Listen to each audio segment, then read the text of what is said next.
Hello friends, जय माता दी। कैसे हैं आप सब दोस्तों। साल 2026 की सबसे सुंदर एकादशी आंवला एकादशी आ गई है और एक आंवले से इस दिन आप उपाय करते हैं तो घर के सभी लोग संकटों से मुक्त होते हैं और सभी का करियर बूम करता है। दोस्तों, एकादशी है तो आइए हाथ जोड़कर भगवान विष्णु की प्रार्थना करते हुए इस वीडियो की शुरुआत करते हैं। शांताकारं भुजंग शयनम पद्मनाभम सुरेशम विश्वाधारणं गगन सदृशम मेघवर्णम शुभांगम लक्ष्मीकांतम कमलनयनम योगिर्विध्यानगम्यम वंदे विष्णु भवभयहरम सर्वलोकैकनाथनम। और फागुन माह के शुक्ल पक्ष की एकादशी तिथि है और ये एकादशी भगवान विष्णु के परशुराम स्वरूप को समर्पित है। इस दिन आंवले के वृक्ष का पूजन किया जाता है, अतः इसे अमल की एकादशी और ब्रज में इसे रंग भरी एकादशी कहते हैं। श्रीनाथ द्वारा में इसे कुंज एकादशी और खाटू नगरी में इसे खाटू एकादशी के नाम से भी जाना जाता है। और भगवान विष्णु ने स्वयं आंवले को देव वृक्ष बताया था क्योंकि उसमें सभी देवी देवताओं का वास होता है। और जो भी मनुष्य अमल की एकादशी का व्रत रखकर आंवले के पेड़ की इस दिन पूजा करता है उसके सभी पाप और कष्ट मिट जाते हैं, मोक्ष की प्राप्ति होती है। और ऐसे भी आप देखिए तो आयुर्वेद के अनुसार आंवले में बहुत सारे औषधीय गुण होते हैं। इसके नियमित सेवन करने से स्वास्थ्य को तमाम तरह की परेशानियों से मुक्ति मिलती है। भगवान विष्णु ने आंवले को आदि वृक्ष के रूप में प्रतिष्ठित किया था और हर एकादशी पर वैसे तो भगवान विष्णु की पूजा का विधान आता है, लेकिन खास रूप से अगर अमल की एकादशी पर आप भगवान श्री हरि विष्णु का महादेव भगवान शिव और माता पार्वती के साथ पूजन करते हैं। और कहते हैं कि इस दिन शिवजी पार्वती माता को शादी के बाद पहली बार काशी लाए थे, इसलिए इस दिन महादेव और महादेवी यानी माता पार्वती को भी गुलाल अर्पित किया जाता है। गुलाल अर्पित करते हैं, उनके वैवाहिक जीवन में रूठी खुशियाँ भी लौटकर आ जाती है। इस दिन बनारस में रंग भरी एकादशी मनाई जाती है, जहाँ बाबा विश्वनाथ और माता गौरी की पूजा गुलाल अर्पित करके किया जाता है। यात्रा निकाली जाती है और फिर शिव और शक्ति सारे वाराणसी नगर में भ्रमण करते हैं। दोस्तों, शास्त्र हेमाद्री और स्मृति कौस्तुभ में आंवले के पेड़ के नीचे दामोदर राधा की पूजा का भी वर्णन मिलता है। कुल मिलाकर देखा जाए तो बहुत ही महत्वपूर्ण एकादशी है। बहुत सारी इससे कहानियां कथाएं जुड़ी हुई है। और इस व्रत के बारे में एक बार धर्मराज युधिष्ठिर महाराज श्री कृष्ण से कहते हैं, हे जनार्दन, आपने फागुन माह के कृष्ण पक्ष की विजया एकादशी का सुंदर वर्णन किया। अब आप फागुन माह के शुक्ल पक्ष की एकादशी का क्या नाम है, इसकी क्या विधि है, कृपा करके आप मुझे बतलाइए। श्री भगवान कहते हैं, हे राजन, फागुन मास के शुक्ल पक्ष की एकादशी का नाम अमल की है और इस व्रत के करने से समस्त पाप नष्ट हो जाते हैं तथा इसके प्रभाव से 1000 गौ के दान के बराबर फलों की प्राप्ति होती है। इस व्रत के करने से समस्त पाप नष्ट होते हैं। हे राजन, अब मैं आपको महर्षि वशिष्ठ जी द्वारा राजा मांधाता को सुनाई गई पौराणिक कथा के बारे में सुनाता हूँ, आप उसे ध्यानपूर्वक सुने। ब्रह्मांड पुराण में बतलाया गया है, एक बार राजा मांधाता महर्षि वशिष्ठ के पास जाते हैं और कहते हैं, हे वशिष्ठ जी, यदि आप मुझ पर कृपा करें तो किसी ऐसे व्रत की कथा कहिए जिससे मेरा कल्याण हो। महर्षि वशिष्ठ कहते हैं, हे राजन, सब व्रतों से उत्तम और अंत में मोक्ष देने वाले आंवल की एकादशी व्रत का मैं वर्णन करता हूँ। यह एकादशी फागुन माह के शुक्ल पक्ष में आती है और जो भी व्यक्ति आंवल की एकादशी का व्रत विधि पूर्वक करता है उसे 1000 गायों के दान करने के बराबर पुण्य फलों की प्राप्ति होती है। उसके सभी पाप नष्ट हो जाते हैं और जो भी व्यक्ति मोक्ष और स्वर्ग की कामना रखता है उसे आंवल की एकादशी का व्रत अवश्य विधि विधान से करना चाहिए। ऐसे ही पौराणिक काल में एक वैदिश नाम का नगर था जिसमें ब्राह्मण, क्षत्रिय, वैश्य और शूद्र चारों वर्ण आनंद सहित रहते थे और उस नगर में सदैव वेद ध्वनियां गूंजा करती थी। पापी हो, दुराचारी तथा नास्तिक उस नगर में कोई नहीं था। उस नगर में चैत्ररथ नाम का एक चंद्रवंशी राजा राज्य किया करता था। वह अत्यंत ही विद्वान तथा धर्मी था। उस नगर में कोई भी व्यक्ति दरिद्र और कंजूस नहीं था। सभी नगरवासी विष्णु भक्त थे और आबाल, वृद्ध, स्त्री, पुरुष सभी एकादशी का व्रत किया करते थे। एक समय फागुन माह के शुक्ल पक्ष की अमल की एकादशी आई। उस दिन राजा, प्रजा, बाल, वृद्ध सबने हर्षपूर्वक व्रत किया और राजा अपनी प्रजा के साथ मंदिर में जाकर पूर्ण कुंभ स्थापित कर धूप, दीप, नैवेद्य, पंचरत्न आदि से धात्री यानी कि आंवले का पूजन करने लगे और इस प्रकार स्तुति करने लगे, हे धात्री, तुम ब्रह्म स्वरूप हो, तुम ब्रह्मा जी द्वारा उत्पन्न हुए हो और समस्त पापों का नाश करने वाले हो।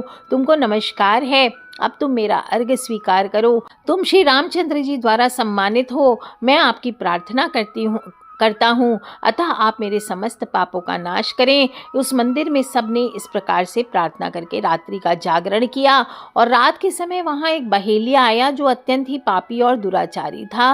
वह अपने कुटुंब का पालन जीव हत्या करके किया करता था। भूख और प्यास से अत्यंत व्याकुल वह बहेलिया इस जागरण को देखने के लिए मंदिर के कोने में बैठ गया और विष्णु भगवान तथा एकादशी महात्म्य की कथा सुनने लगा। इस प्रकार अन्य मनुष्यों की भांति उसने भी सारी रात जाग कर बिता दिया और प्रातःकाल होते ही सब लोग अपने अपने घर चले गए तो बहेलिया भी अपने घर चला गया।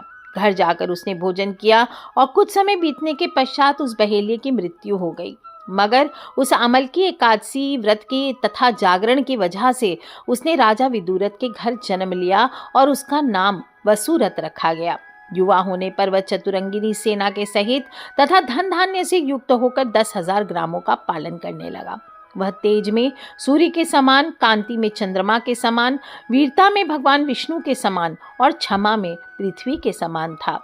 वह अत्यंत ही धार्मिक, सत्यवादी, कर्मवीर और विष्णु भक्त था और प्रजा का समान भाव से पालन करता था। दान देना उसका नित्य कर्तव्य था।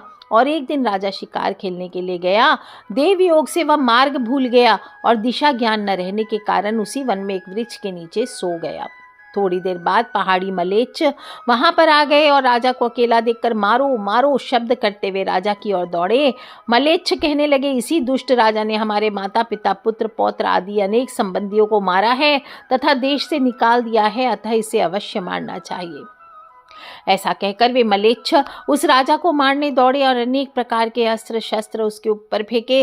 वे सब अस्त्र शस्त्र राजा के शरीर पर गिरते ही नष्ट हो जाते और उनका वार पुष्प के समान प्रतीत होता। अब उन मलेच्छों के अस्त्र शस्त्र उल्टा उन्हीं पर प्रहार करने लगे, जिससे वो मूर्छित होकर गिरने लगे। उसी समय राजा के शरीर से एक दिव्य स्त्री उत्पन्न हुई। वह स्त्री अत्यंत ही सुंदर होते हुए भी उसकी भ्रुकुटी टेढ़ी थी। उसकी आंखों से लाल लाल अग्नि निकल रही थी, जिससे वह दूसरे काल के समान प्रतीत होती थी। वह स्त्री मलेच्छों को मारने दौड़ी और थोड़ी ही देर में उसने सब मलेच्छों को काल के ग्रास में पहुंचा दिया। और जब राजा सोकर उठा तो उसने मलेच्छों को मरा हुआ देखकर कहा कि इन शत्रुओं को किसने मारा है? इस वन में मेरा कौन हितैषी रहता है?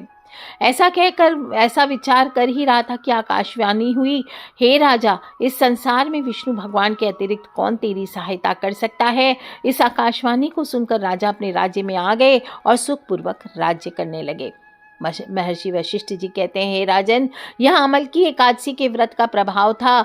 तो जो भी मनुष्य इस अमल की एकादशी का व्रत सच्चे मन से करते हैं, श्रद्धा भाव से करते हैं, वे प्रत्येक कार्य में अवश्य सफल होते हैं और अंत में विष्णु लोक को जाते हैं। तो बोलिए श्री हरि विष्णु भगवान की जय। अमल की एकादशी के विशेष पूजन व्रत उपाय करने से संकटों का नाश होता है, पारिवारिक समृद्धि आती है और अमंगल का नाश होता है।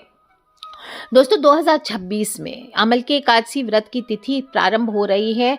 26 तारीख की रात में आपको एकादशी तिथि आ जाएगी, यानी 27 फरवरी तारीख हो जाएगी मध्य रात्रि को 12:33 पर। और एकादशी तिथि का अंत हो रहा है कि रात में ही, रात को 10:30 बजे 10:32 पर एग्जैक्ट। और उदय तिथि का भान रखते हुए 27 फरवरी शुक्रवार को एक मत होकर, चाहे वैष्णव हो चाहे नॉर्मल गृहस्थ हो, सभी लोग को 27 फरवरी को ही व्रत रखना है, शुक्रवार के दिन। और व्रत का पारण 28 फरवरी को करना है, शनिवार के दिन, सुबह 6:47 से लेकर 9:06 तक। दोस्तों बहुत ही खूबसूरत योगों में आ रही है, मतलब सर्वार्थ सिद्धि योग है, आयुष्मान योग है, रवि योग है। सर्वार्थ सिद्धि योग आपके 27 फरवरी को 10:48 से 28 फरवरी को सुबह 6:53 तक रहने वाला है। और रवि योग आपका 6:48 AM से 10:48 AM तक है। आयुष्मान योग आपका 26 फरवरी को रात में 10:33 से लेकर के 27 फरवरी को सुबह 7:43 तक रहने वाला है। तो दोस्तों इन शुभ योगों में अगर आप पूजा करते हैं तो आपको कई गुना अधिक फलों की प्राप्ति होती है। आपको दशमी की रात्रि से ही ब्रह्मचर्य का पालन करते हुए सोना चाहिए। सुबह जल्दी उठकर घर की साफ सफाई करें, मुख्य द्वार पर हल्दी के जल का छिड़काव करें, तोरण लगाएं, रंगोली से सजाएं और स्नान करें। स्नान करने के लिए आप इस दिन 2 आंवला ले लीजिए और उसको घस कर निचोड़ लीजिए, उसका रस निकाल लीजिए, फिर उससे स्नान कीजिए। देखिए कैसा कमाल होता है। और स्नान आदि से निवृत्त होकर साफ कपड़े पहन लीजिए और फिर इस दिन व्रत करके आंवला के पेड़ की पूजा परिक्रमा करके सूत लपेटा जाता है। अगर आपको जाना नहीं है तो आप आंवले की डंडी भी घर में मंगा के पूजा कर सकते हैं। आज के दिन भगवान को आंवले का भोग लगाना चाहिए और आंवला खाया भी जाता है। सूर्य देव को 1 लोटा जल अवश्य अर्पित करें, पितृदेव को 1 लोटा जल अर्पित करें और आंवले के पेड़ के नीचे साफ सफाई करके पूजा का स्थान बना लीजिए। आंवले के पेड़ को जल, हल्दी, कुमकुम, चंदन, मौली, अक्षत, फूल, पान के पत्ते, सुपारी, आंवला आदि ओम नमो भगवते वासुदेवाय, ओम नमो भगवते वासुदेवाय मंत्र का उच्चारण करते हुए अर्पित करें और मिट्टी के दीपक में घी का दीपक जलाएं। और अमल की एकादशी व्रत की कथा जो मैंने आपको ऊपर सुनाई है वो आपको कथा अवश्य सुननी चाहिए और आरती करें। आंवले का इस दिन दान भी किया जाता है, इससे माता लक्ष्मी घर में निवास करती है। आप चाहें तो घर में ही डाल लेकर के पूजन करें और घर के ईशान कोण में पीला वस्त्र बिछाकर भगवान विष्णु या परशुराम जी का चित्र स्थापित कर लीजिए। 10 उपचार पूजन कीजिए। गाय के घी का 11 बत्ती वाला दीपक कर सकते। चंदन का धूप कीजिए, सफेद पुष्प चढ़ाइए, चंदन से ही तिलक कीजिए। प्रभु को तुलसी पत्र, ऋतुफल, साबूदाने की खीर का भोग लगाएं और घर परिवार में सुख समृद्धि हेतु सफेद कपड़े में 11 आंवले, आपको क्या करना है, 11 आंवला लेना है और उसको एक बड़े से सफेद कपड़े में बांधकर विष्णु भगवान पर चढ़ा देना है। बाद में किसी ब्राह्मण को दान दे देना है। और पहले आप एक माला का जाप कर सकते हो, ओम राम राम परशु हस्ताय नमः, ओम रांग रांग परशु हस्ताय नमः, या फिर ओम धात्रे नमः, ओम श्री विष्णवे नमः, ओम श्री महालक्ष्मी च विद्महे विष्णु पत्नी च धीमहि तन्नो लक्ष्मी प्रचोदयात्। आप कोई भी मंत्र सिलेक्ट कर सकते हैं, वो आपको पढ़ना चाहिए। और भगवान विष्णु के ओम नमो भगवते वासुदेवाय, ओम नमो नारायणाय, ओम विष्णवे नमः, ओम हुम विष्णवे नमः, ओम अंग वासुदेवाय नमः, ओम अंग संकर्षणाय नमः, ओम अंग प्रद्युम्नाय नमः, ओम अह अनिरुद्धाय नमः, शांताकारं भुजगशयनं पद्मनाभं सुरेशं विश्वाधारं गगन सदृशं मेघवर्णम शुभांगम। इन मंत्रों का जाप करना चाहिए। जो भी व्यक्ति सच्चे मन से इन मंत्रों का जाप करता है जीवन के सारे दुख दूर होते हैं, सुख समृद्धि आती है और निरंतर जाप करते रहने से जीवन में सकारात्मक ऊर्जाओं का वास होता है।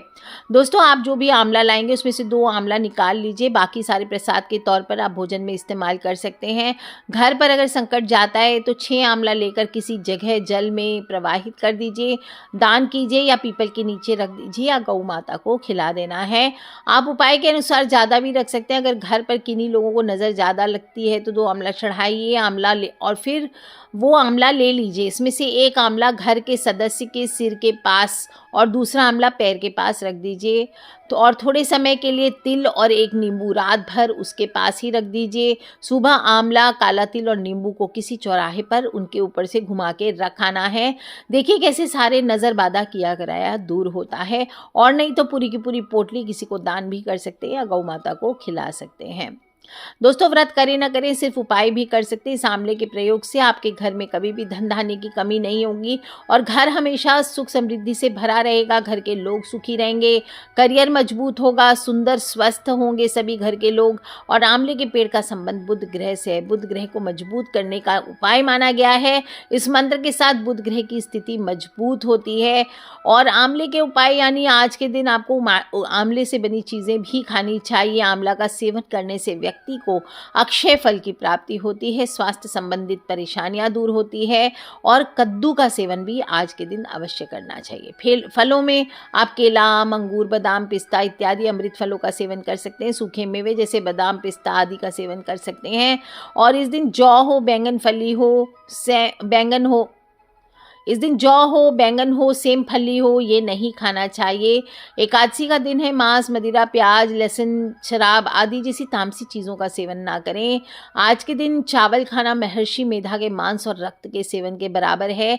इस कारण से चावल और जौ का त्याग करें और ना शेविंग आज के दिन शेविंग करना, बाल कटाना, नाखून काटना, स्त्रियों को हेयर वॉश करना, ये नहीं करना चाहिए, ये सभी वर्जित है।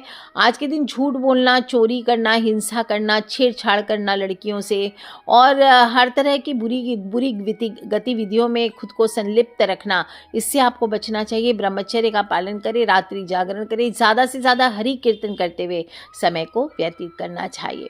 और दोस्तों फाइनली दान अवश्य करें। आज के दिन जीवों की सेवा करें, यही सच्चा धर्म है। अपने माता पिता, गुरुजनों, पति पत्नी, संतान सभी का सम्मान करते हुए दिन को व्यतीत करें। तो आज के लिए इतना ही दोस्तों। माता रानी, माता लक्ष्मी आपके घर में सदा विराजे, भगवान विष्णु आपके सभी दुख दूर करें, इसी सच्ची कामना के साथ आज के लिए इतना ही। आप सभी को अमल की एकादशी की हार्दिक हार्दिक शुभकामनाएं। कथा मैंने आपको सुनाई है, स्वयं भी सुने और अपने फ्रेंड्स, फैमिली, मम्मी पापा, भाई बहन, बच्चे सभी लोगों से शेयर करते रहा करें, क्योंकि हमें नहीं पता कौन सा उपाय कब किसकी लाइफ बदल दे। So love you all friends, take care. जय माता दी, बम बम, भोलेनाथ की जयकारा, शेरावाली दा बोल, सांचे दरबार की जय, विष्णु भगवान की जय, लक्ष्मी मैया की जय।